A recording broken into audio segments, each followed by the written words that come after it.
the sewers. This is the Turtle Power Podcast.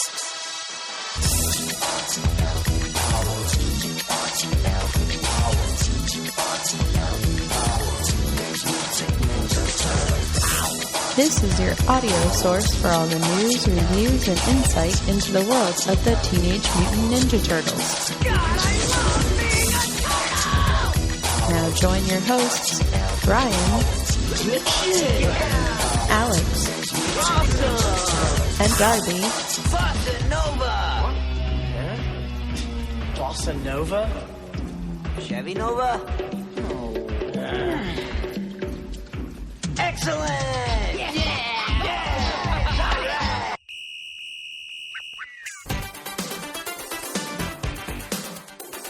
Now it's time for the Turtle Power Podcast.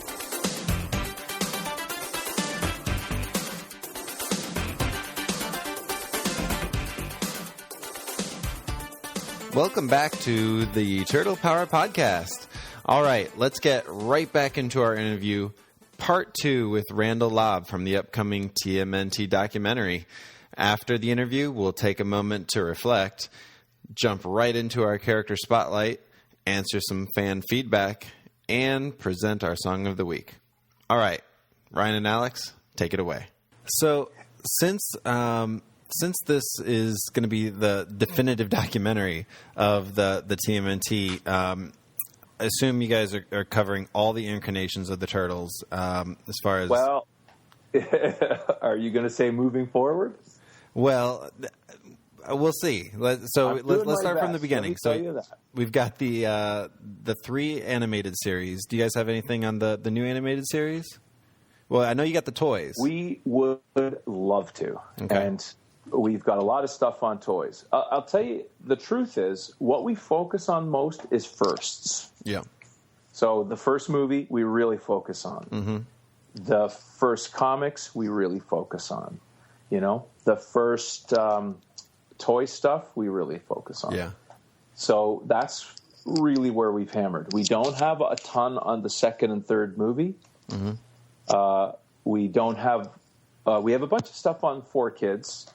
We find it hard to put it in because we have so much on the first. You know, we're doing our first things. Mm-hmm. But we have, again, bonus material. We could do a real focus on 4Kids. Bonus material, we could do a real focus on the Archie stuff and sort of the middle area there. Yeah, yeah. Mm-hmm. And, you know, the Nickelodeon stuff, we would absolutely dearly love to dig into deep. Like, we'd love to go in there and shoot everything. Yeah. And don't think that I'm not trying all the time. Yeah, no. I mean, I'm not saying who we've talked to or who we haven't talked to, but we do know some people who are involved with Nickelodeon's production, and we are really, really interested in it. We think it's great. And I know that most Turtle fans think it's great, and I think it's great that kids are watching it again, and I love what they're doing. I think that Ciro Nelly and Rich Magayanis and those guys over there, they really love the Turtles, and they know their stuff. And I know that Kevin loves it, and I know that Kevin thinks it's great. And by the way, we've also spent some time talking to some people at IDW, and we think that they're doing great stuff too. Absolutely. And by the way, I know there's been a lot of skepticism about Paramount. Like, people have complained about what Michael Bay is doing, or that even Michael Bay is involved. And I'll tell you this, I think that's going to be great. I really do. Yeah. I think the people who are skeptical are going to be really surprised. And I won't say why I think that, and I'm not saying anything except that I have high hopes. And we certainly have high hopes. We did a review. It was actually a 2-episode review of that script that had leaked. The Blue Mask. The Blue Door, I think. The Blue Door. Oh, actually, the Blue Mask. Yeah. Sorry, the Blue Door. The Blue Room. So we read the whole thing, went over, fine tooth comb, and there were we're like you said, we're definitely high hopes. We had the things I think we had the most issue with were similarities to mostly to Transformers, where we didn't want another Transformers movie. We wanted a Ninja Turtles movie. Do you know what I mean with regards to that? I do. I know what you mean, and I saw that script too, and I will tell you, when people were complaining about, say, Megan Fox, I thought that was good. I think that's an interesting idea. And by the way, this is coming from people who've interviewed Judith Hoag, so we're she just looks amazing still, by the way. Yeah, she does. Mean, well, she's that movie was not how long an older ago? Lady. She's young still, right? Yeah. She was young when she did that movie. Yeah. But I feel like Megan Fox is going to be interesting, and you've heard this latest news with Will Arnett. Yep, absolutely. That's interesting. Like I like it. Yeah, no, that I mean, all 4 turtles have been cast. We've got Megan Fox and Will Arnett, which we have no idea. Well, at least we don't. What character Will be Me playing. neither. I have no clue. I would tell you. I would tell you something mysterious if I knew something mysterious. I don't know anything. I think he's awesome. I really like him. Like he'll be did you black. see This Is 40? What's that? No, not yet. This Is 40? Oh, no. Megan Fox was in that, and I thought she was really funny in that. Really? All right. Yeah, I came away saying, you know what? She's pretty great. I liked her. Well, that is going on my to-do list then. Yeah. And by the way, I went in kind of being a little bit of a dick about thinking, Megan Fox, really? Because, I don't know, I guess I sort of stupidly bought into the, the media backlash unfairly. And, again, I agree that, Michael Bay takes it on the chin. A lot of people have complained about him and on the boards and whatnot, and I don't necessarily, follow the boards like some people do. But I will say they want it to be a hit, and they know what's going on. Like, they know what the fans like. They know the story of the Turtles, and I think they're going to be as faithful as possible, while at the same time giving people something new. Right? Well, right. I don't think fans want the same movie over again. I mean, I agree with you. Yeah, absolutely not. I mean, that's the point of the reboot. But I think we're all going to go in with an open mind. It's just, I guess, it's hard seeing a lot of the, all the Transformer movies and how they progressed, and skepticism is there for me personally. But I'm still going in with an open mind. I'm still going hopeful. I'm going as a Turtle fan, so I'm gonna. Hopefully it's not anything like Indiana Jones' Crystal Skull. That's all I have to say. Wow, that's a deep. I'm just being serious. Shot. That's a deep shot. What about any? I do see a shot on the background of your website of the Turtles Smash Up. What about any video game stuff? Did you guys get into any of that? We haven't gone deep enough into that, and I really tried. There was a rumor about a Turtles game underway, and I tried to follow up on that, and I didn't get anywhere. I did chat with, was it Ubisoft for a while? Yes, They used to have the license, and Activision does now, and Activision is such a huge company that would be pretty difficult to. I don't know how I would get in there. Yeah, they are. I'd love to. They're having another developer develop the game, but they're down in Texas, I believe. And it's supposed to come out this summer already. So they're going to be like, I don't want to cross our wires here, but. Blizzard is a money machine, right? Yeah. World of Warcraft, it's beyond. So Activision is flush. I think if this is going to be anything, it's going to be a well-financed game, and that usually means good news. Yeah, definitely. Right, and they signed up for 3, so good things to come for sure. Absolutely. I'd love to get in there and shoot stuff, but I don't know how they'd ever let me. You're right. Yeah. We'll try. What about the upcoming theatrical movie? Are you guys going to be able to? Have you been in talks with anyone over at Paramount with being able to do some on-set film? I mean, they're already filming. They're filming in New York right now. I've heard rumors that they're shooting stuff in upstate New York, and I may have seen something on your site to that effect. But I've also heard that they're shooting stuff in the city coming up. Yes. And I wonder if I play my cards right, and if I can make a really awesome looking documentary, and if I can get somebody over there to look at it, and if they think that the fans would be interested,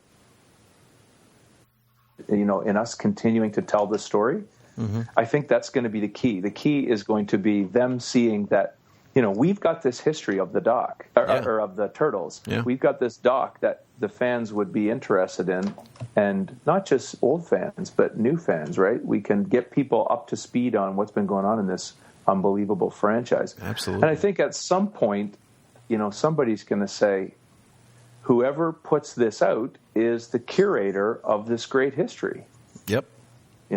And what better group to curate that great history than the company that is rebooting it? So I have to think the onus is on us. If we can show them that we're doing something awesome, I have to think that they will want to at least see what it is. And then if it's good, then hopefully something happens. And if it's not, you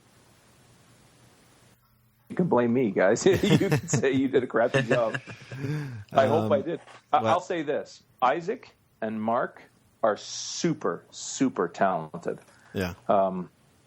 Isaac's shooting is great under difficult circumstances. We're a tiny crew. We have one other guy working with us, my cousin Kurt Lobb, who's a friend of ours, and he's an awesome guy. But we're so small a crew. They are able to do the work of 5, 6, 7, 8 guys, Yeah. And I'm not exaggerating. Like, that's literally the case. Oh, well. So you can never say that their work wasn't up to snuff, but you can say that maybe my work is not up to snuff because on some level I've been sort of helping to put the story together. And when we get sitting in the editing room, they'll make a cut and then they turn to me and say, what do you think? And sort of like it's my responsibility to tell the story, So ideally, if I do my job right, it's a story that will fit with what Paramount cares about, and maybe, maybe they'll want to talk to us. I hope they do. I really, really do. I mean, just think of the, that movie's going to be released on Blu-ray, and, you assume it's going to have, a lot of collectors, special features, and that maybe this could be, released alongside of it or something.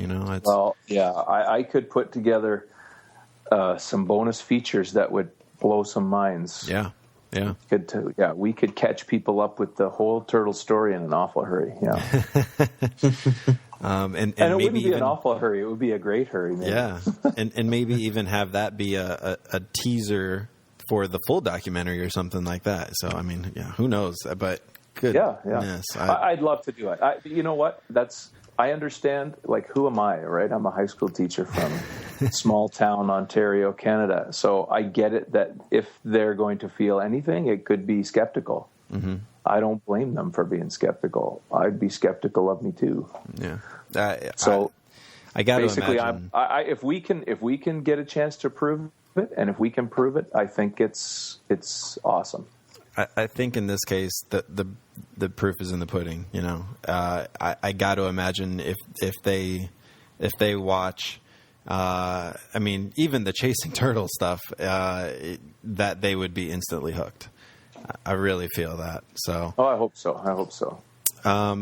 So So the 95-minute version that you have now, is it kind of laid out as like an evolution of the Turtles over time kind of format?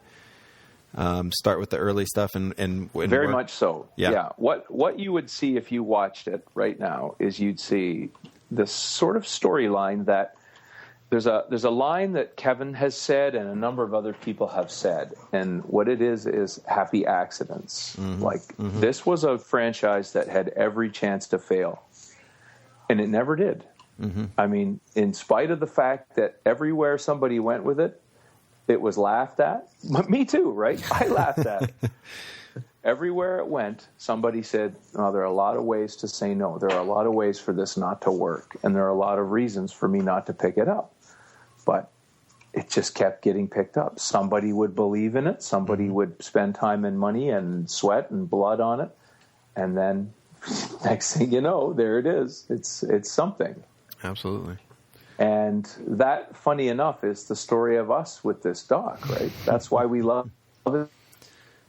Well, so much. I mean, it's hilarious. It fits, and it fits you. You want a podcast. You went out and you did it, right? Yeah, absolutely. And anybody who's doing anything these days, Kevin and Peter just borrowed money and said, "I'm making a comic. Guess what? We're going to do this." Yep. And you said, "We're going to get some mics and we're going to record about our interest." And I said, "Yeah, Isaac, let's do it. Let's try it." That's what it takes. My vision is that anyone who's ever wanted to do something like that would look at this doc and say, it doesn't have to be about turtles. It doesn't have to be about Transformers. It's about people with a dream who really wanted to do something that, that they did, that fits their interests, that they believe in, and they did it. And this one just happened to catch on like crazy. Well, a happy accident. I mean, the Viacom purchase just happened to happen in the middle of your production. Yeah, I hope it's happy. I hope nobody over at Viacom is going to be frustrated by it. I hope they see it as something awesome instead of something that is an annoyance and a distraction. No, but I get it that companies are worried about how their products and the things that they believe in and have spent money on and care about. They want to know that it's in the best interests for them, right? So I get that. And when I say I get that, what I get is if they're skeptical or suspicious, again, it's up to me. It's up to us to show them that it's worthy. So hopefully we get a chance. Yeah. I sure hope so. Are you guys done filming at this point, or if future opportunities present themselves? I'm laughing because my wife says this to me: "You've got to be done, right?" And then something new will happen. Who do you suppose we recently got in contact with? A guy named Alan Markfield. And if you know your Turtle movie history, you might know that Alan Markfield was the set photographer from the first movie. Oh my gosh. And by weird coincidence, he happens to have all kinds of shots. No. All kinds of stuff. That maybe hasn't been too seen here or there. Wow. So I have talked to him a little bit, and he said, "I love the idea of your project. And is there anything I can do to help?" And of course, I can think of some things. Yeah. So is it possible we could do some more shooting? Well, guess what? It's possible. There you go.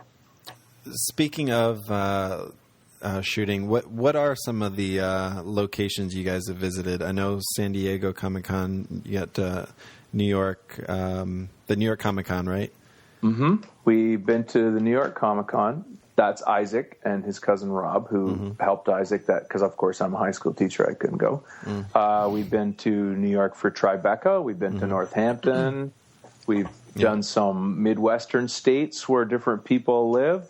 We've talked to some fans there. We've been in Toronto. We've been in San Francisco. We've been up and down the coast of LA. We've spent some time, I don't know if you'd call it New York City and environs, Long Island and places like that. Mm-hmm. We haven't gone to Europe, but we've had shooting in London.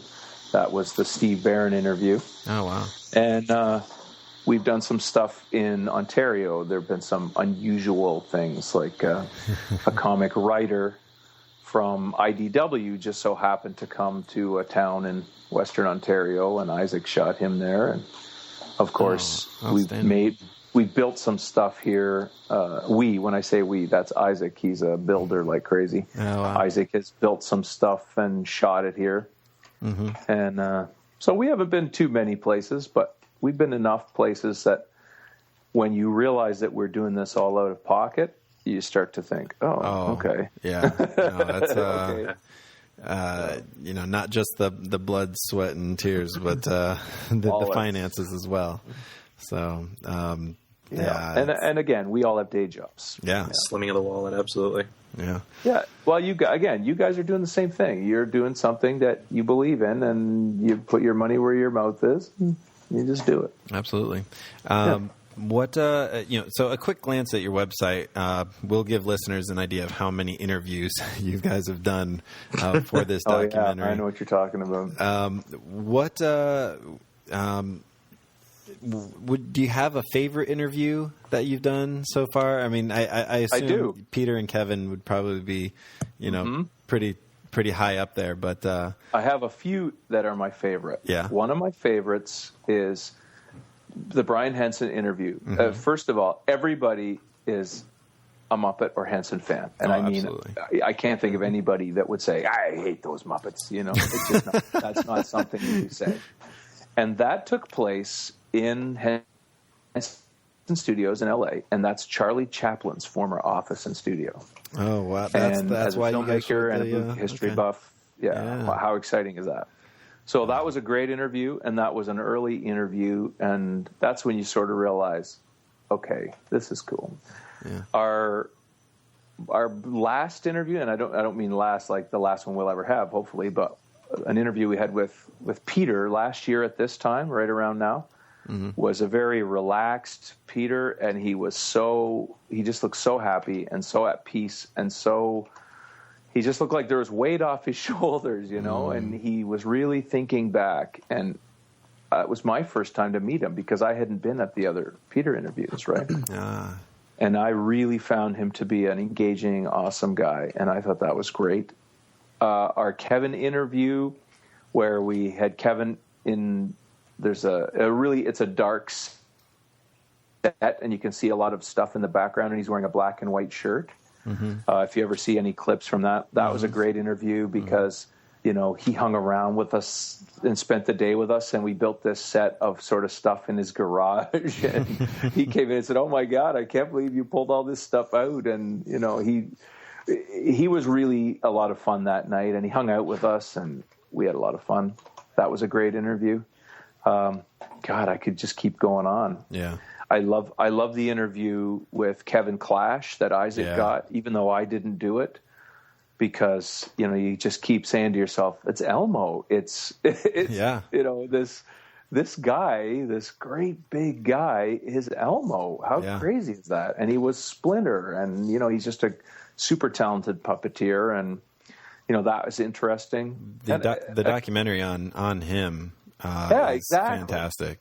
Exactly. Yeah. He's a really interesting guy, and that's cool. Yeah. He seems very, very engaging. Goodness gracious. As you've gone through, you mentioned you kind of became a Turtles fan. Do you have a favorite character now? Well, I am told by the people in the know that I am slightly violent, slightly aggressive, slightly angry Don't person. do it. Don't do it. So I am told I am the more likely to stick my nose into somewhere and not be afraid to say my view. Yep. And to, confront someone who needs to be confronted. Yeah. Does that answer your question? I believe it does. So you're Leonardo fan. Perfect. All right, moving on. No, Raphael is my favorite turtle. That's what Isaac tells me. Yeah. But I can tell you that if you are asking me personally, I am probably a Splinter guy. Ah. Awesome. Very nice. Very nice. Because I even though I may be maybe a little more aggressive and I'm not shy and so on, I really respect the idea of peace and finding peace and being at peace and, all that stuff that sounds like malarkey when you're young. The older you get, you realize that stuff's for real, you know? Yeah. Be in the moment and enjoy what you have and all that. And so that's me. I try to do that really hard. That's a great answer. I might be the aggressive turtle, but in reality, I strive to be the Splinter. Yeah. And I'm a teacher too, right? So yeah, absolutely.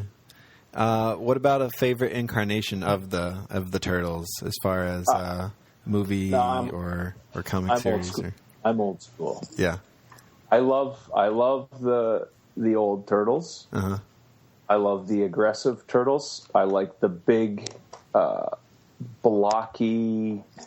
I like the real Frank Millery looking, aggressive looking turtles. I like the darker turtles. Yeah.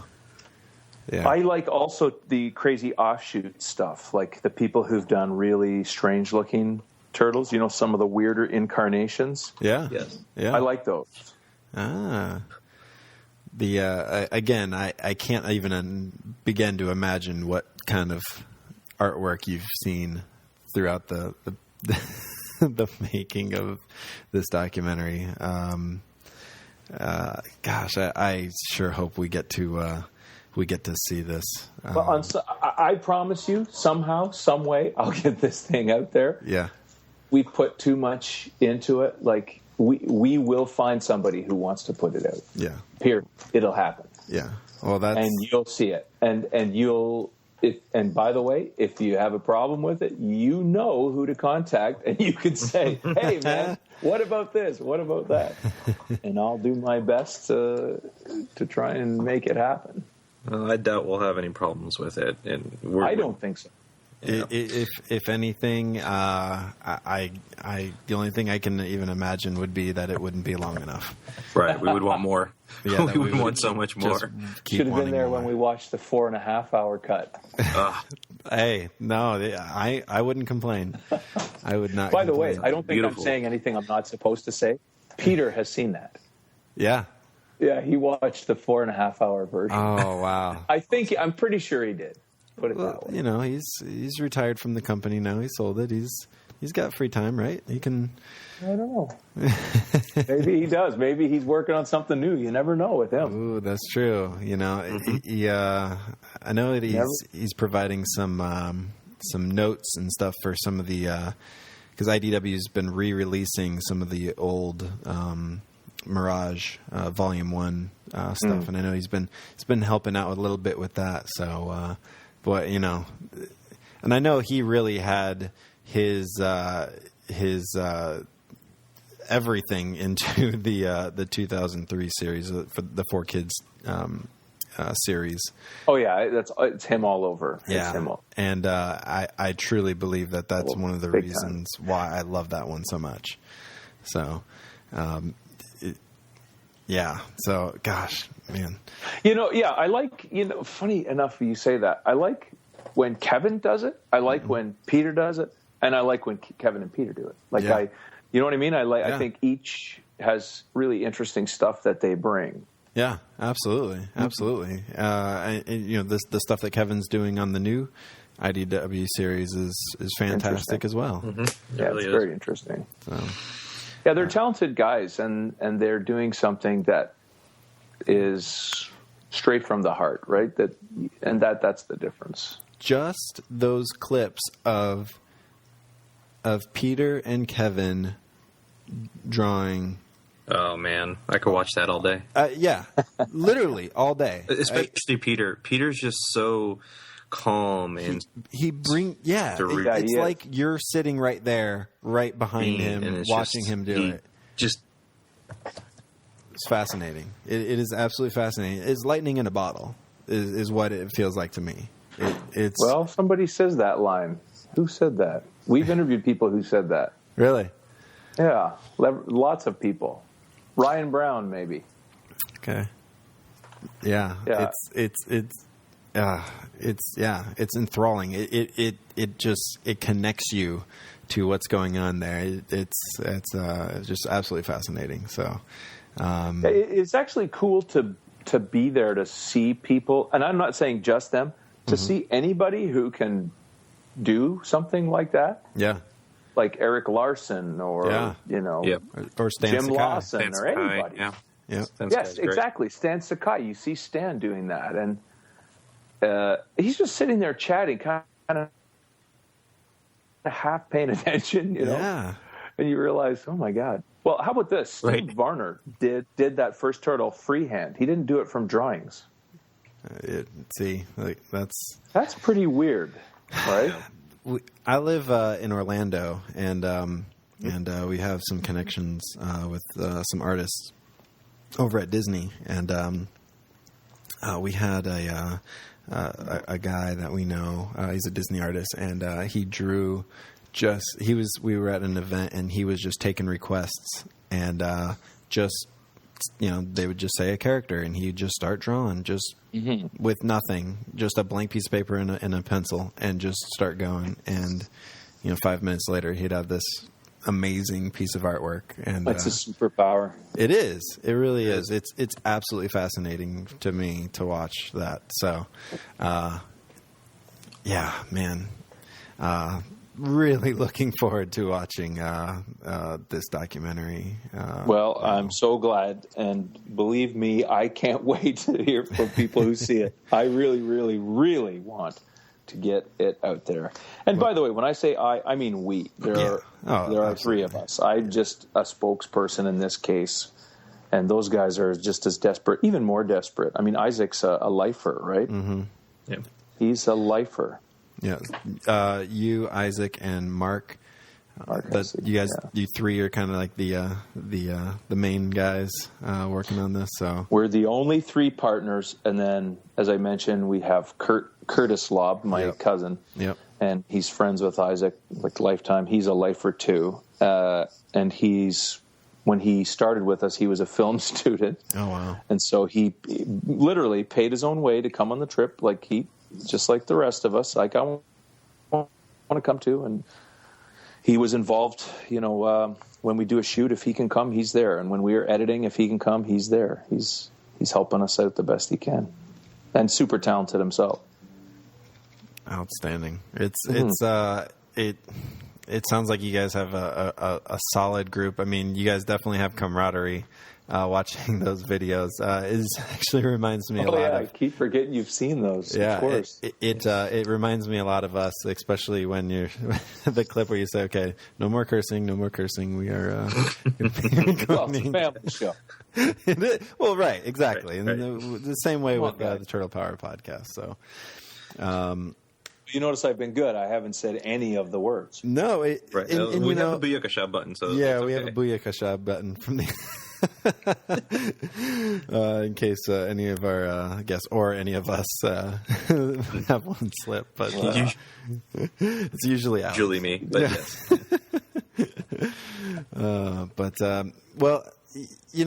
Randall, this has been absolutely amazing, and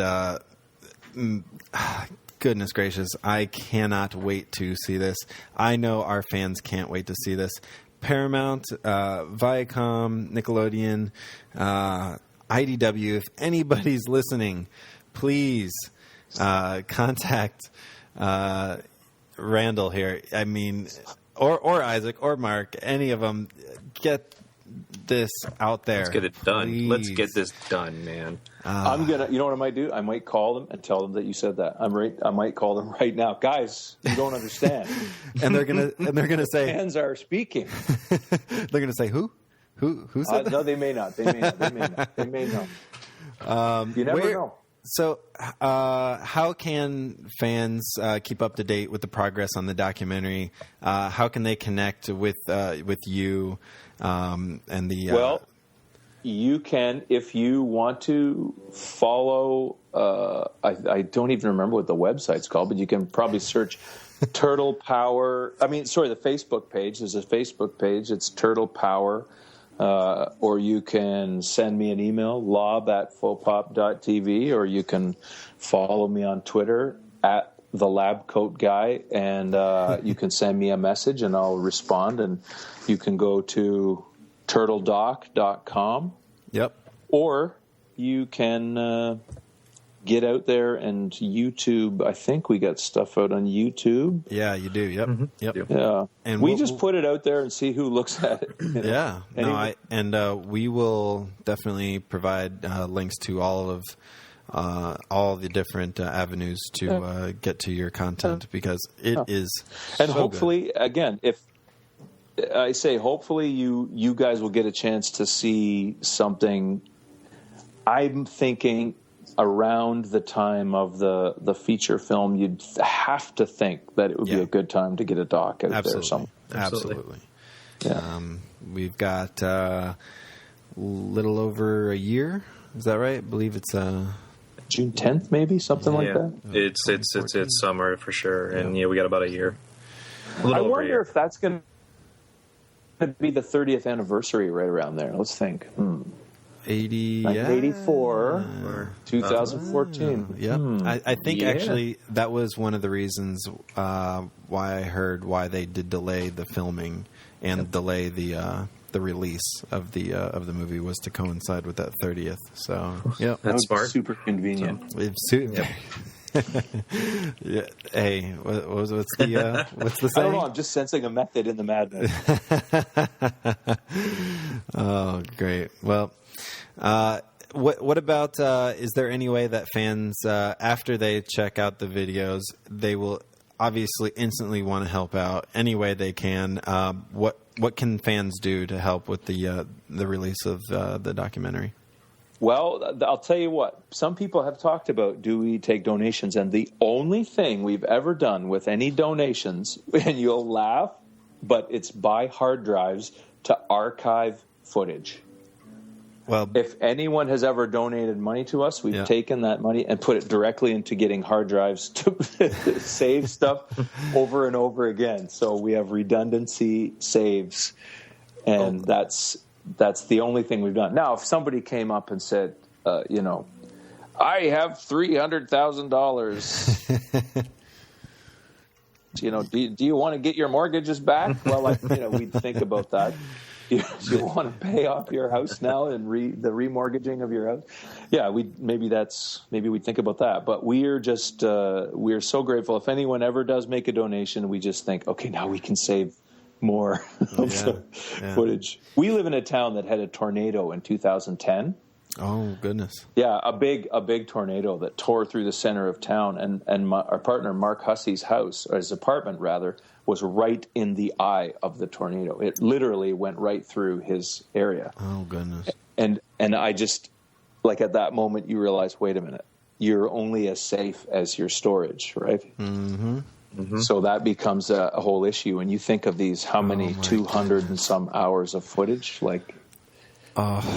It's beyond ridiculous. Anyway, that's one of our big concerns. So that's where it's gone. Well, and I think that's actually on your website. I believe that they can donate to the documentary right through the website. I think I saw that there was a PayPal. Yeah, we put that up specifically for that. We said people can donate because people asked. Yeah. We are not encouraging or trying to make people or guilt people or anything like that. We're not doing Kickstarter at this point or anything like that. We're just trying to be, independent filmmakers and do it ourselves until such time as somebody cares. Yeah. Well, and then any of the fans out there, send some tweets, or Facebook or something. Let the higher ups of the Ninja Turtle universe know that you want to see this. Yeah, that's always fun. Yep.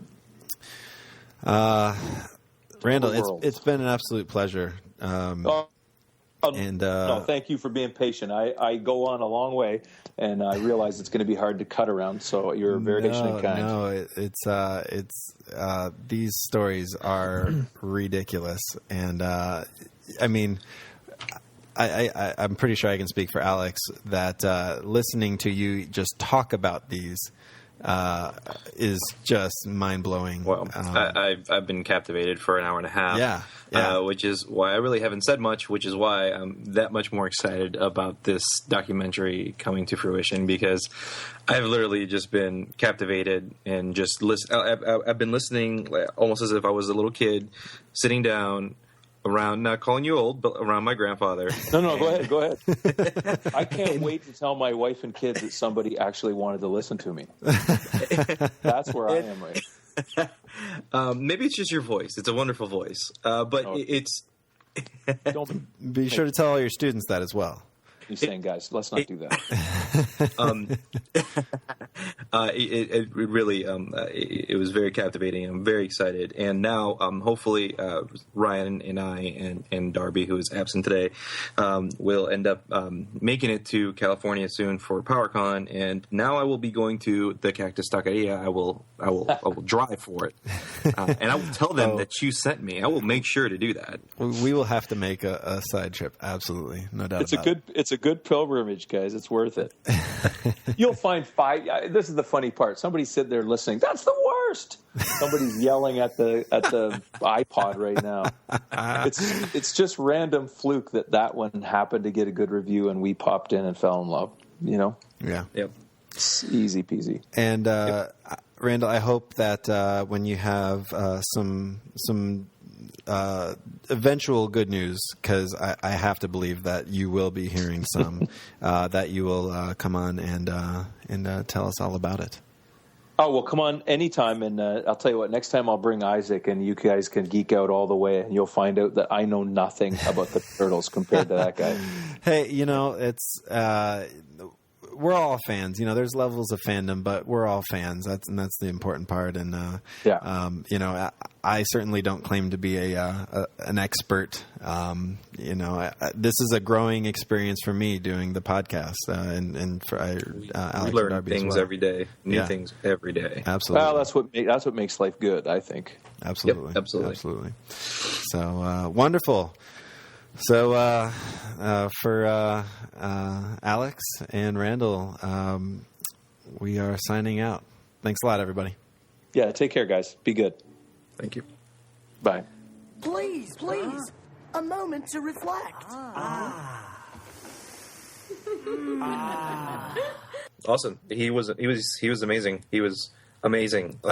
Fantastic. Amazing. I want to be him so bad. Freaking fantastic. Seriously? Yeah. 200 hours of shot footage, 4.5 hours, condensed down to... Paramount would be stupid not to add bonus features, bonus material from this documentary. They'd be stupid. Yep. I agree. Oh, man. I'm very, very excited about this guy. Yeah. No, absolutely. It's just the fact that he's like, yeah, so Kevin called me and said I should. I'm like, wait, I just wanted to be like, time out. Kevin called you?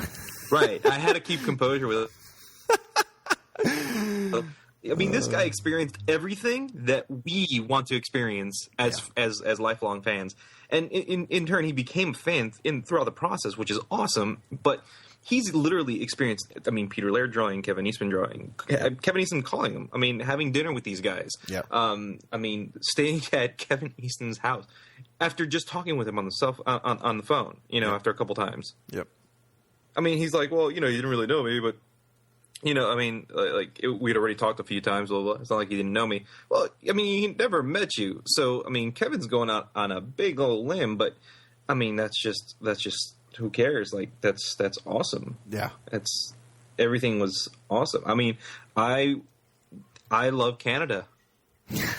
We've had two great Canadian guests, no doubt about it. Mitch and this guy.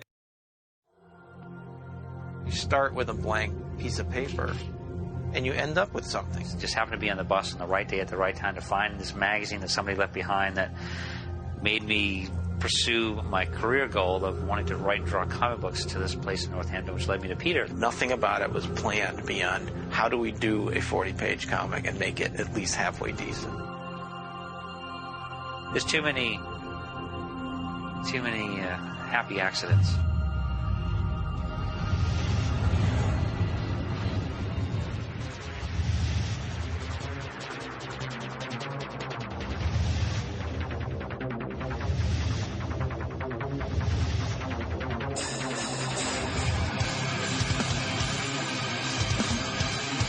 This thing has gone way beyond anything we could have imagined.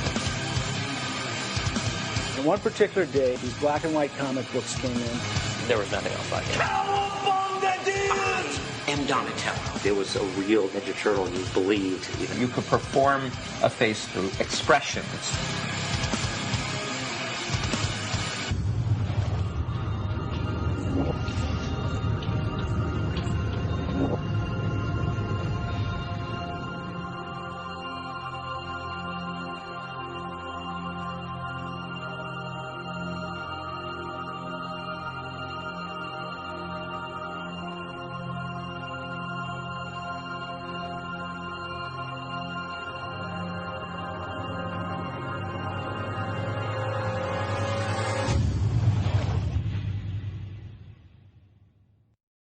All right, guys, let's get into our character spotlight. I like it. That's a good one. No, Alex. All right. Do you guys have one ready? Because I do. I am ready to go with mine. I'm ready too. But since Ryan seems the most anxious, I think he should go first. Or should he go last? It's not a very long one. Okay, I'll go. All right. This character spotlight was inspired by both the recent news coming out of the interview from Ciro about season 2 of the Nick Turtles series, and from my recent reacquisition of my action figures. This character spotlight is for a certain, villain named Mutagen Man. And Mutagen Man... Oh my god, I was so dangerously close to actually picking him for mine. Were you pausing for a reaction? I'm sorry. Yes, I was. Oh, God. Yeah, that's what I was looking for. Oh, man. Hey, I gave you a reaction. What more do you want, man? Mutagen Man is, I think, is a quintessential example of how the connection between the 87 Fred Wolf animated series and the Playmates action figure line at the same time were so connected, where you'd make the toys to get kids to watch the show, and you'd make the show to make kids buy the toys. Mutagen Man was in one episode. One. And it was so essentially there's this guy, Seymour Guts. Get it? Seymour Guts. Yeah. He falls into some mutagen and somehow turns into a living pile of guts and organs. If memory serves me right, I remember he falls in and his body just breaks apart, and his head is floating and his limbs are floating and encircling the mutagen batch like in a way that a little kid probably shouldn't see. Mm-hmm. Like he's totally just pulled apart and swirling around completely in 5 different sections. I disagree. I think that's good for kids. Helps with imagination. And it shows them not to fall into mutagen. Like, don't try this at home, kids. You'll break into 5 different pieces. Touching a hot stove, same thing. Yeah. I believe it was episode 100. Know until you try it. That is the mutagen man. It's called Enter Mutagen Man. But long story short, he ends up joining up with Shredder. Doesn't work out, and then the turtles end up helping him out and using this a steel canister of Bindex 3. Apparently, it's a anti-mutagen essentially, and he was able to. Oh, by the way, when he was Mutagen Man, he could transform into other people. He's like a shapeshifter. Yeah. Like, what's the guy from? What's the character from Terminator 2? T-1000. Is that what he was? Yeah, I forget. I can't remember. Yeah, that's the he was the cop most of the time, right? T-1000. I don't think you need to elaborate on shapeshifter. Yeah. Shapeshifter. Okay. I've got. Well, it was the same time frame. I'm trying to think time frame wise, but anyway. Okay. He impersonates Vernon at one point in the show, but anyway, Donatello gives him the Bindex 3, and he's able to choose any form that he wants as his final and permanent form, and he chooses like this older gentleman with a kind of handsome and everything. Because when he was Seymour, he wasn't. He was he's a nerdy guy, whatever. But here's the interesting like a part. Spanish-looking gentleman. Yes, there you go. There you go. The little mustache and everything. Yeah. So, because who doesn't want to look like a dapper Spanish guy with a mustache? Oh, good point. Here's the interesting thing for me.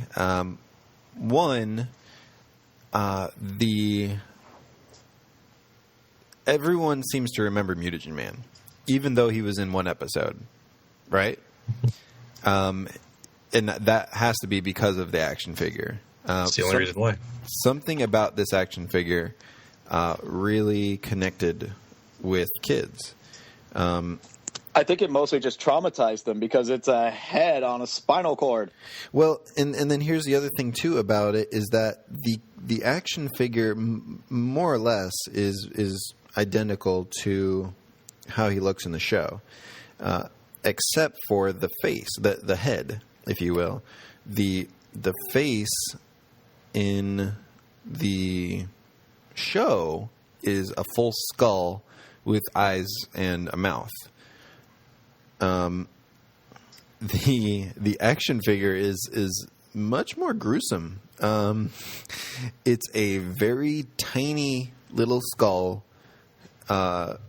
with his tongue sticking out, and then bug eyes like huge shooting eyeballs out of his tiny little skull. So actually, you know what? I'm going to send you guys a little present right now, so you can check your email.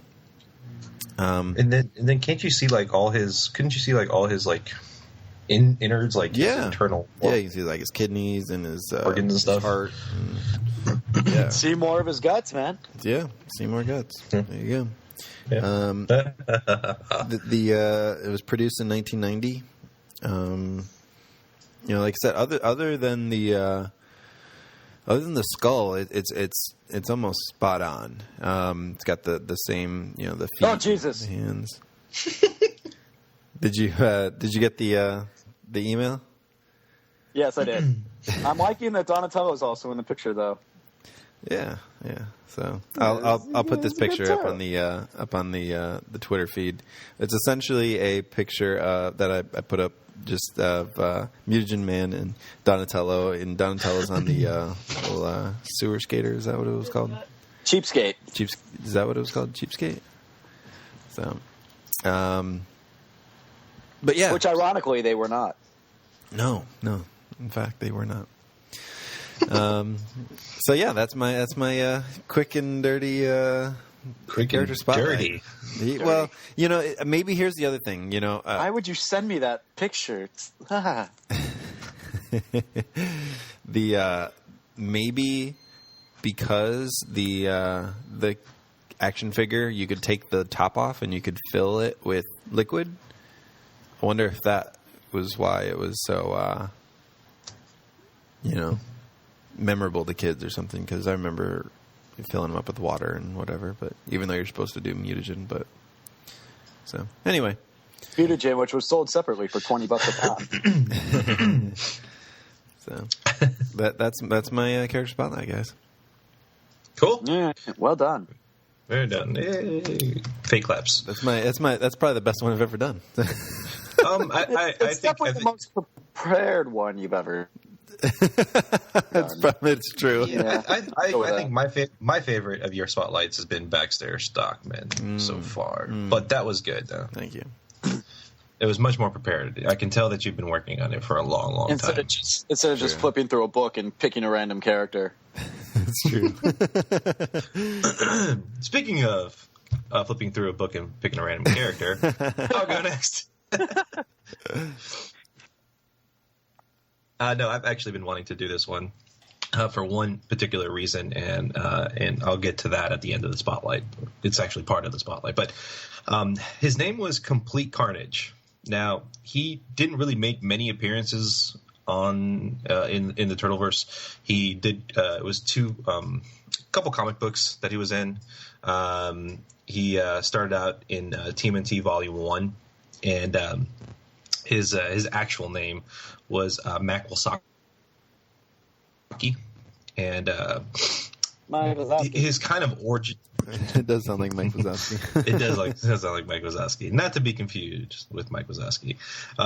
His kind of origin was he was a kid working for this Native American, so he was basically like slave labor, and his granddaughter. His granddaughter plays a role later on. His granddaughter was Raven Shadowheart, which is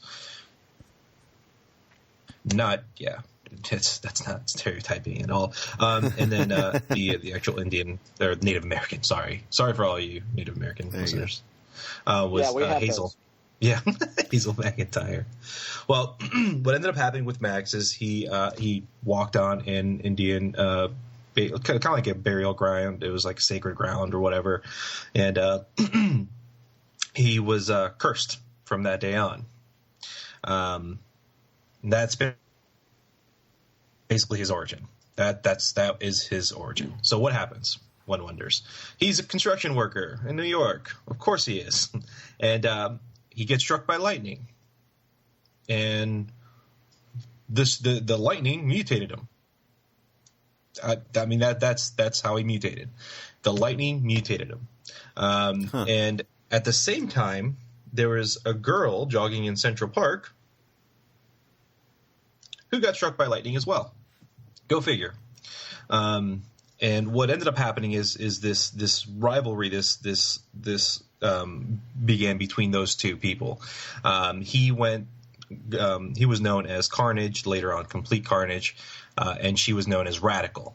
She was good, he was evil. And his powers were interesting. He was able to move steel and concrete and absorb energy from other things, so he was just like this weird entity. His first appearance was in Tales of the TMNT, which was one of my favorite series. And again, it goes that he used to be called Carnage, and when it's Complete Carnage, kind of goes over all that. His first meeting with the Turtles was with Casey and Raph. Casey and Raph entered, a building. They were just kind of walking in, doing their thing, running their they were making their rounds, basically, is what I was trying to. And basically, it was a short flight. Radical ended up coming in, appeared because it's his arch enemy, and flung him with enough power to send him halfway across the world. Super beings.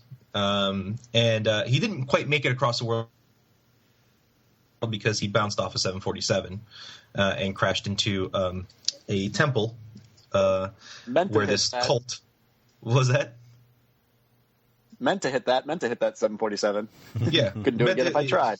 Right. Crashed into this temple, this religious cult. Basically, he fell out of the sky. So he's suddenly a prophet there. Right. And they actually helped him harness his true power. So made him this crazy freaking super being, and so on and so forth. I mean, it's his tale was very, very interesting. And most people have you guys ever heard of Complete Carnage ever? Not until today. Okay. There's a reason, and I didn't know his backstory. There's a reason why, and how I got to learn about him. Anyway, continuing. So Radical and Carnage ended up fighting one last time. Once he came back, he kind of again became the super being, and he surprised her once he gained all his powers while she was biking. She's very athletic. She was jogging, and she was jogging, and she was biking, and all that crap. Anyway, he almost overtook her, but what did she do? She's like, "You ain't touching me, man." So she pulled his arms off, of course, and then right, and then used her particle beam, and they got like warped into like this dreamscape, I guess is what they called it,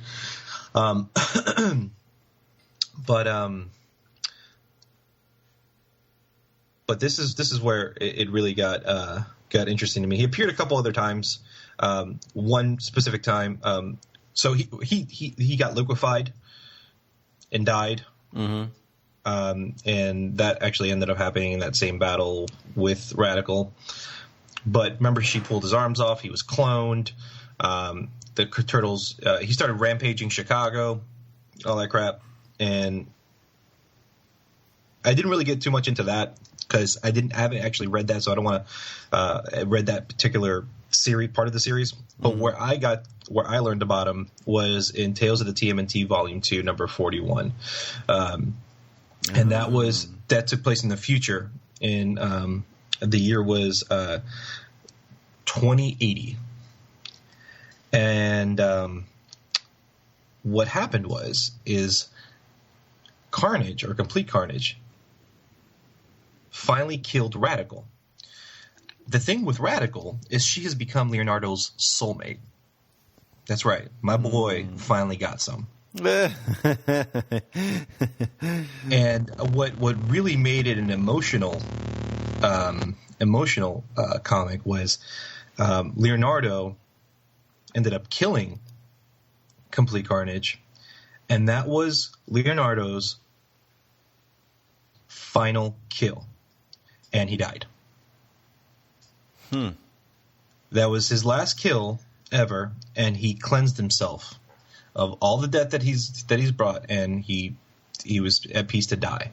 And the cover for it, because is just the cover for that particular comic is just awesome. It's got an old decrepit Leo, no colors, no bandana, nothing.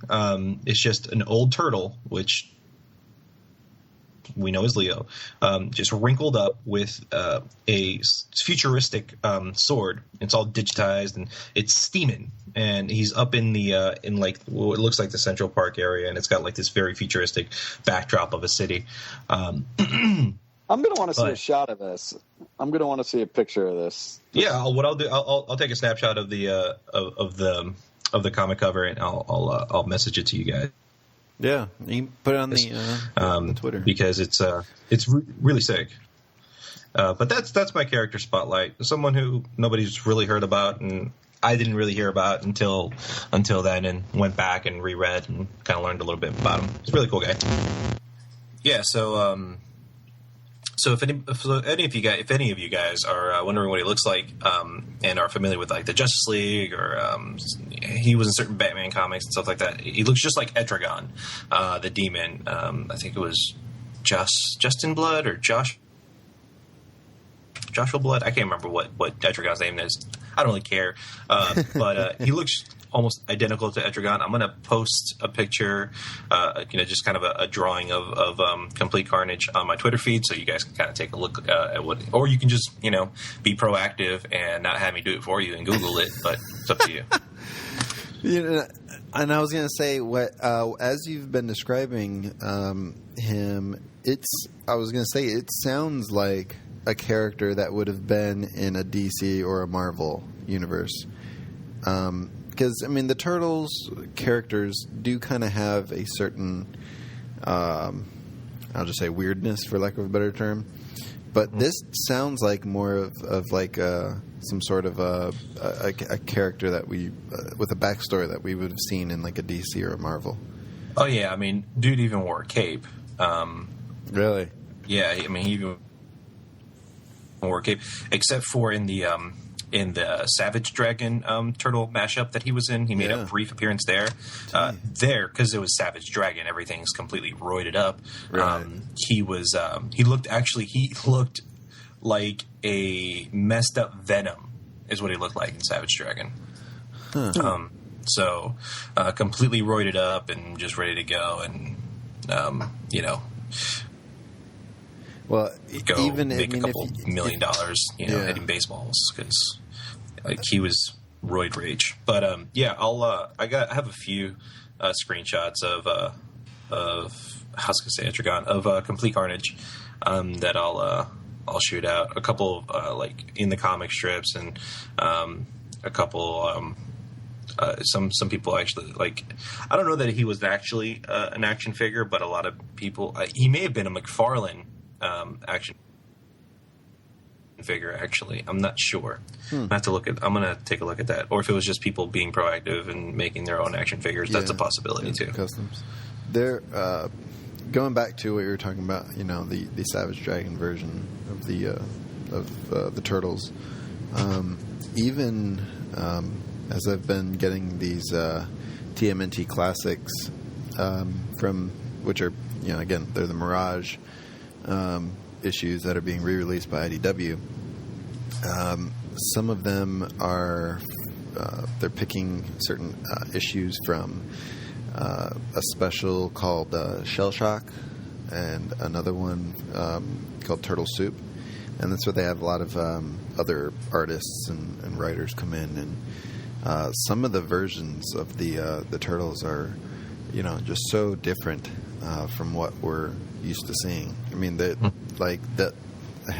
a I can't remember which one it is off the top of my head, but there's a version where they just look like just green humans.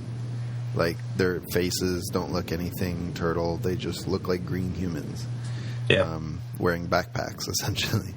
So it's there's all these, maybe that's something we can do in the future too, is kind of look at some of these, see different variations of what the characters, what the Turtles characters look like, and kind of the variations on the way they've been drawn. Because we talked about how when Out of the Shadows, that first trailer came out, and how different they looked.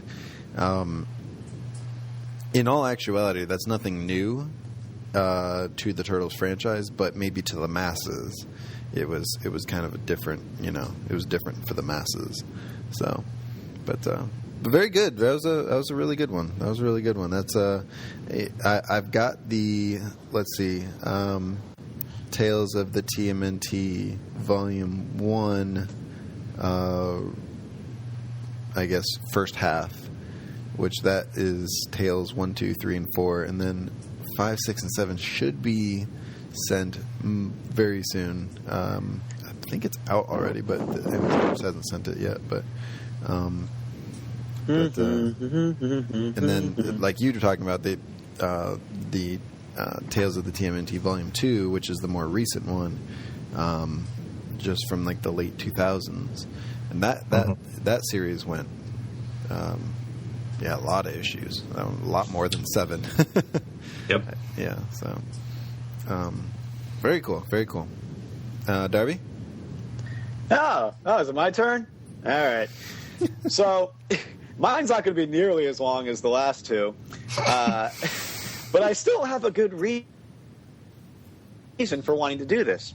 And don't worry, it's a character we all know and love. It's not like a shot in the dark, hey, we've never heard of this guy, or he showed up for one episode. Although he did show up for one movie. And the character that I chose to do was General Aguila. Oh, yeah. So, Alex, you're Spanish. Do you want to pronounce that properly for me?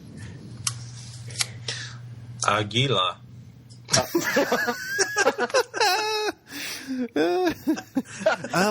noticed the difference. I hate you. Right. You know this. I noticed the difference. So much hatred.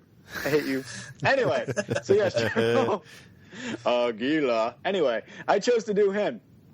General Aguila, for those who don't know, showed up in one movie, TMNT, 2007, which we've all agreed is the second best Ninja Turtle movie. Yes, we've agreed on that? Second best? It depends on what day of the week it is for me, really. Fair enough. It's up there. It's definitely up there. General Aguila. Okay, so anyway, General Aguila was the leader of the Stone Generals, who were the group of generals that were turned into stone by the curse that Winters, what was his original, Yodel, was that his original name before he was turned into Max Winters? Oh. Before he became immortal, it was Yodel, something like that. Gosh, I can't remember. I'll try to look it up here. Big interdimensional rift turns Max Winters immortal, turns all of his generals into stones and immortal. They are later reanimated by Max Winters, and the idea that Max Winters has is to end the curse, but that would essentially kill all the generals, including Max Winters. So when Aguila figures this out, he turns against him. And all the generals turn against him, and they try to overthrow Max Winters, but the Turtles show up, and as we all know, they save the day. Now, the reason I like Aguila so much is because he says my favorite line in the entire movie, because it's just so redundant and not even needed, but he just, in his awesome voice, when they think they've defeated them, just goes, "We are mortals made of stone." Like, that's the most unstoppable thing in the entire universe. And to me, that line is just so redundant and so ridiculous. I love it. He just laughs at him and says, "Dude, we're made of stone. You can't even hurt us." And he had, it's hard for me to say he had the best voice in the entire movie, because Patrick Stewart is pretty awesome as well. But if I was going completely non-biased, I think Aguila has the best voice in the entire movie. There, I said it. I said it. Aguila has the best voice in the entire movie. And we've been talking about voice. Yeah, I think so. And we've been talking about voice acting and how much we're getting into it and following voice actors. And so General Aguila was voiced by the current Shredder, Kevin Michael Richardson. Same guy. Very true. Which is one of the main reasons I picked him, because Kevin Michael Richardson is the voice of the current Shredder. He also voiced Aguila, and he's one of our newest followers on Twitter. How awesome was that when I found that out? I think I texted you at like 11:30 at night when I saw that. I was like, Ryan, Kevin Michael Richardson. I wonder if it's a real one. I mean, it says at Cleveland Jr., so... Yeah, no, that's him. Is it him? Yeah. Is it... Okay, well, Kevin Michael Richardson, if it is you, please let us know. Get in touch. Like, just tweet us out real quick. Like, just let us know, like, yeah, no, it's totally me. And I'm hoping that if we talk about you enough, maybe you'll show up one day on one of our podcasts. That would be amazing. So, General Aguila, best voice in the entire movie. Sorry, Patrick. Such a great voice that they brought him back to be the Shredder, which, let's face it, this Shredder is pretty BA, and you cannot discredit Kevin Michael Richardson. You got to admit that helps. Well, yeah, I want more Shredder. That's what I'm saying. Well, yeah. Right. And, at the beginning of TMNT, that's where they have the little thing where, like, they say right at the very beginning in the intro how they defeated the Shredder, and they just do the little, like, oh! Yeah. But I do have to there's so much good voice acting in that's not even good English. The voice acting in TMNT is so good. First of all, my boy James Arnold Taylor as Leonardo. I mean, that's Obi-Wan Kenobi, okay? I mean, that actor is my boy. Yeah, so, but I'm just saying, throw out all of your bias towards all the actors you know and love. Okay, and secondly, he has the most like bellowing, like awesome voice in the movie. Okay, but Raphael, voiced by Nolan North, who's the voice of what you'd say maybe 75%. Ryan, I'm of all throwing video out games. Patrick Stewart. What makes you think any of these guys are going to match up? I'm sorry. And then, right, I'm not even right, and I didn't even get to Patrick Stewart yet. So. I'm sorry, Ryan. Are you saying Kevin Michael Richardson's not good enough? Apparently so. I'm doing my best to get Kevin Michael Richardson here, and you were just not helping your cause at all. Are you saying Kevin Michael Richardson's not good enough to be on our show? No, I definitely did not say that. I'm just saying that. A little shout out or to voice Shredder or Aquila? Kevin, if you're listening, I love you. Goro in Mortal Kombat. Kevin Michael Richardson will kick your ass. He would. It's true. That's totally with true. His voice. So I'm just saying. No. It's interesting to me that you were very easily able to say that he had the best voice because there's just so much talent in that movie. So much good talent. You're just amazed that I can just easily say that Kevin Michael Richardson was the best voice in that entire movie? Mm-hmm. He was so great that they brought him back to be Shredder. Yeah. You're done. Sorry. It's over. You cannot. Are you arguing his character spotlight, right? I know, right? You know what? Let him have it. Exactly. Aquila, he's eagle in Spanish, first of all. Here's a good question. What? Here's a good question. I wonder if this portrayal in TMNT actually had anything to do with his casting as Shredder.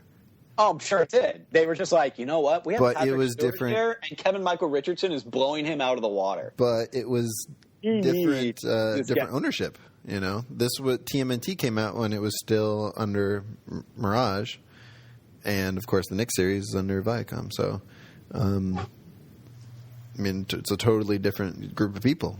Now, we do have to remember we got Rob Paulson, who was a former voice as well. So, what I got to imagine what probably happened was they had, they had this reference material, for lack of a better term, of former Turtles voice actors, and just said, "Here's a list of some good voice talent that have had experience in the Turtles before, but they've still had to try out." But yeah, and trust me, I'm not saying. I mean, I think Kevin is a great Shredder. I mean, his portrayal of Shredder is fantastic. It's better than the original series. Fantastic. Oh, absolutely. Absolutely. Yeah, that was Uncle Phil. Uncle Phil. But and I think a lot of that has to do with the character itself. You know, you can. I mean, I've heard voice actors say this too, where voice acting, you definitely need to do like. Voice actors have a lot of responsibility on their hands because they can't use anything else. They can't use their facial, emotion or body language or anything. They have to do it all with their voice. So they have a lot of responsibility, but they can only do so much because if it's just a terrible character, then they they can only do so much. So. I know is General Aguila, Kevin Michael Richardson, best voice in the entire movie, which is why I was excited for him to come back as Shredder. There you go. When I heard Shredder talk the little laugh, when I heard him talk in one of the previews before the cartoon show even came out, I was like, I know that voice. Yeah. That voice is very distinctive, and I think I've even heard it in a past TMNT incarnation. Mm-hmm. And sure enough, he was General Aguila, which is the whole reason I'm doing General Aguila as my character spotlight, which Ryan just loves to interrupt me. Jerry. You're railroading him. I know, totally. I had a train going, and Ryan was like, no, I'm going to flip it right now. Up the tracks. Doesn't matter anymore.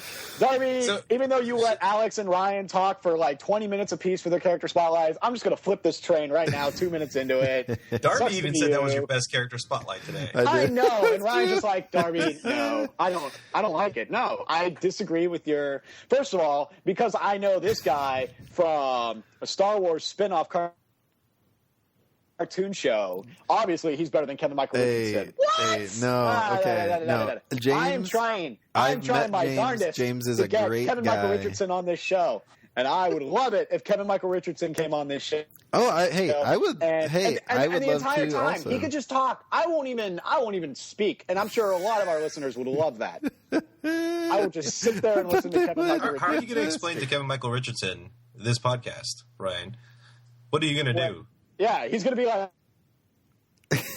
So yeah, one of our guys. Don't get me wrong. I'm sorry. Don't get me wrong. Focusing on Darby and Alex. I think Kevin is great. Kevin Michael Richardson is great. I mean, just the fact that he's able to do Shredder and General Gila, those really deep voices. Don't stop. But and then he can do Cleveland Jr. to get that. And then stop it. And then he can do Cleveland Jr., which is totally different. Totally different. I mean, a totally different range of sounds. I mean, it's major talent there. Absolutely. Great. He's fantastic. And everything he's done, every voice he's done has been really, really good. Yeah, that was my character spotlight on Kevin Michael Richardson. I mean, That's General not Gila. your character spotlight on Kevin Michael Richardson. I mean, General Gila. General Gila. It kind of turned into Kevin Michael Richardson. It did kind of. But see, that's how impressive and how awesome. See, I'm really just going for it here. He is. That I just do one of his characters, and we just talk about him the entire time. He is. He really is. He really, really is. Yeah. He's done a lot of my favorite characters, like the reboots or the remakes of a lot of the older stuff. I mean, this is his MO. Like he was involved in the new Thundercat series. He was involved in the new Justice League or the Young Justice League. He was involved in Wolverine and the X-Men. So all these like rehashes and remakes of all our old favorite cartoon or comic book series, he's had a hand in the new stuff, and he's just done great. Yep, I agree. I'm right there with you guys. So it didn't seem that way, but okay. I'm just kidding. I don't think Ryan was there. So, note to self: next time Ryan does a character spotlight, completely throw him off the rails. Yeah. We do love you, Kevin. We do love you. Absolutely. I apologize to our 3 fans listening to this because I tried not to do a long character spotlight, but then Ryan just made it anyway. Ryan. Oh, and no regard for anyone but himself and his fanboyness to the Clone Wars. Just whatever. Hey, you are speaking about the voice of Leonardo too, so yeah. But I'm also acknowledging that Kevin Michael Richardson was a better voice than Donatello. You know what? Mako was even in that movie, and I love Mako, but Kevin Michael Richardson had the best voice in that entire movie. Yeah. Well, Alex, I did notice that you just recently. Oh, Kevin Michael Richardson took it. Alex, I noticed that you've just tweeted out some of those pictures that you were talking about. So we'll put some links to those in the show notes as well. So we've got a little bit of fan feedback to add onto this show. Fan of ours at Rochelle Norland says at TMNT Podcast, is Ninjara and Mona Lisa going to be in the Nick series? Well, actually, I've got 2 questions, so let's tackle this first one too. First of all, Ninjara and Mona Lisa. Do you guys remember who they are? Yes. I did a remember character Mona Lisa spotlight on really Mona Lisa. well. So Ninjara, I remember her. Yeah. Right. So Ninjara is the fox. Ninjara actually. Mutant. Yep. No, And Mona Lisa. Oh, go ahead. No, go ahead. No, I was confused. Ninjara is the fox mutant, and Mona Lisa is the lizard mutant.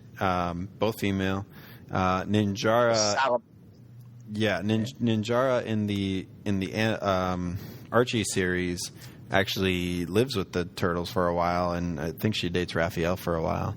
She's super hot too. Yeah. Leia. Mona Lisa was in the animated series, the original animated series, and I think I read something about how I think maybe Peter said that the guys working on the animated series originally came up with the idea of her being a fifth female turtle. And but Peter Laird thought it was a cop-out to make her a turtle, so he made her something else. Well, he said that, no, they couldn't do that, so they just changed her into a lizard. Yeah. But, yeah, they should have stuck with his advice. Well, yeah, see what happens? Other female turtles from showing up. They dodged the bullet once. They couldn't do it twice, I guess, huh? Ricochet. So are either of these characters going to make it into the series? I'd say, based on what we've seen so far, there's a pretty good chance. Which one do you feel would be more likely? I personally think it would be Mona Lisa. But see, I'd say Ninjara. I think more Ninjara. Yeah. See, I knew you guys were going to say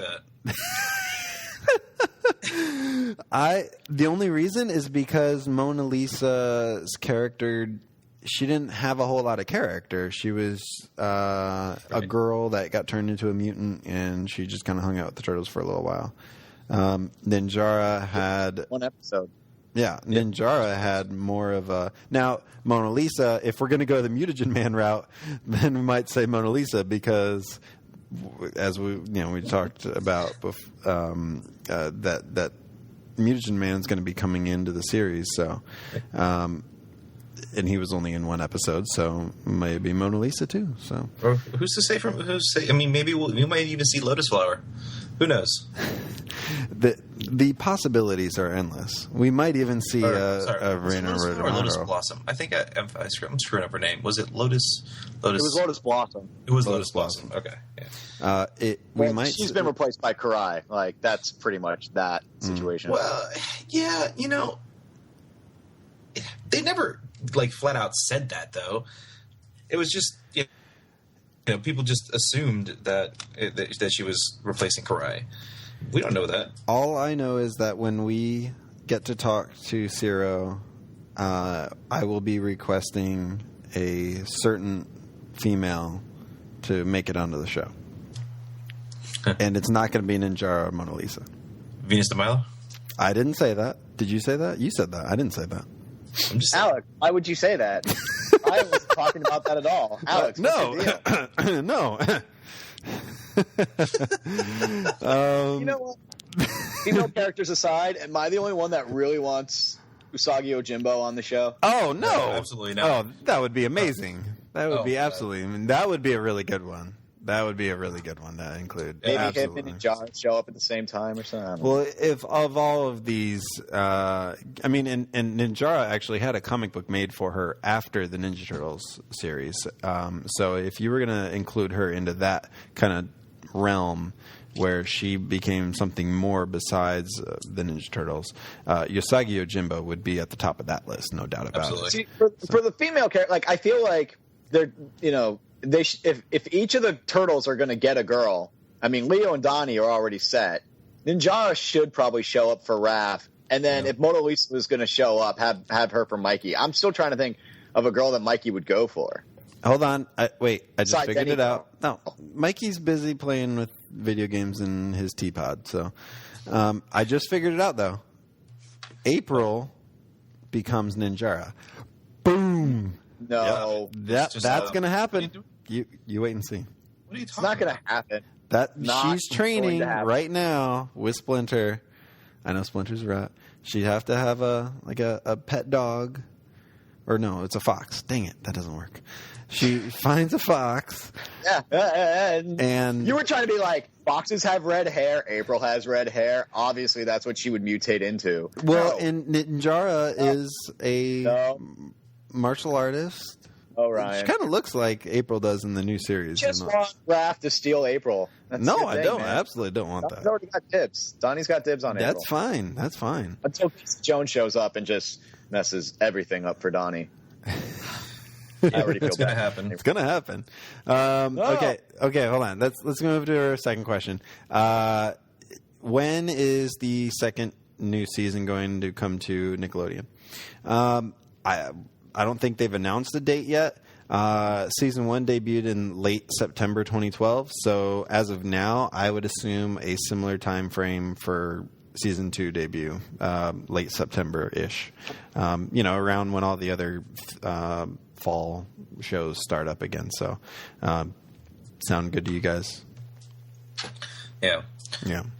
We don't know stuff like that. We're not that high up. Not yet. Not yet. Side note. I just want to say, I did come up with Mikey's love interest while we were talking about that. Yeah. And I think personally, no, it's not that turtle. No, it's not her. It's not even a turtle. Why would you even think that? It's not even a turtle. I'm gonna say Asuka, but the Japanese version. I can see with that. Her butterflies and booty, huh?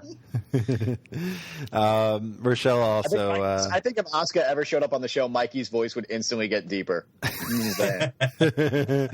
Rochelle also tweeted at us and at Yakko Pinky, Rob Paulson's Twitter handle, to let us both know that he will always be Raphael to her. So, yeah, that's fair enough. I mean, he's doing a great job. Yeah, he's a great Donnie. Yeah. I just want to say that Rob Paulson is Donnie now. Sorry, Raph fans. Rob Paulson belongs to us now. All right, guys. I think we'll wrap it up here. Thanks again to Randall Lobb for coming on and I mean the experience that you and your team have had filming this documentary is I think I can speak for all Turtle fans when I say that is pretty dang amazing, and we look forward to being able to share in those experiences with you once we get to see that film. All right, so cool. Thanks again, everybody, for listening in. Make sure that you check out our official website, TurtlePowerPodcast.com. Like us on Facebook, Facebook.com/TurtlePowerPodcast. Follow us on Twitter at TMNT Podcast. You can follow me at FigDonPat. Follow Alex at ARodriguez2005. And you can follow Darby at LoboDTP. Get on there on the iTunes and subscribe and rate us on there. And if you leave reviews for us on there, those 5-star reviews, would be happy to share them on the show. And if you need to contact us via old-fashioned email, you got TurtlePowerPodcast@gmail.com. Guys, do we have a song of the show? I have a request, and I've made it months ago, and you still won't do it. What is this? It's nothing you can access right now, but I have been trying to get April's Ballad as sung by your wife, Ryan. Yeah. I'm putting that out there for the masses to hear so we can get this going. Yeah. I want this to happen. Jess said she was down. Jess said she was down for it. All right. I'll see what I can do. I'll see what I can do. Behind Ryan's back, I texted his wife, whatever. She said she was totally down for it. But as of right now, you can't. We can't play that. So that's true. Did Kevin Michael Richardson do any musical numbers in his past? We could just have him like just a mashup of all the voices he's done. Set the music. That won't take long at all to put that together, will it? Oh goodness. Let's see. I've got nothing. Whatever music you want to play. I don't even know. I mean, we could play something from TMNT the movie. There wasn't really much there. Just Shell Shock, I guess, by Gym Class Heroes. We can always go to our safety net, and that is the Coming Out of Their Shells tour. We still got a few more songs from them. We do. We want our listeners to continue listening, though. Yeah. But our truest fans will totally love the Coming Out of Their Shells montage that we've been doing the past few weeks. Alex, I think I like your idea. Gym Class Heroes with Shell Rock from TMNT soundtrack. I think that's a good one. All right, guys. This has been a blast. We'll talk to you all next time.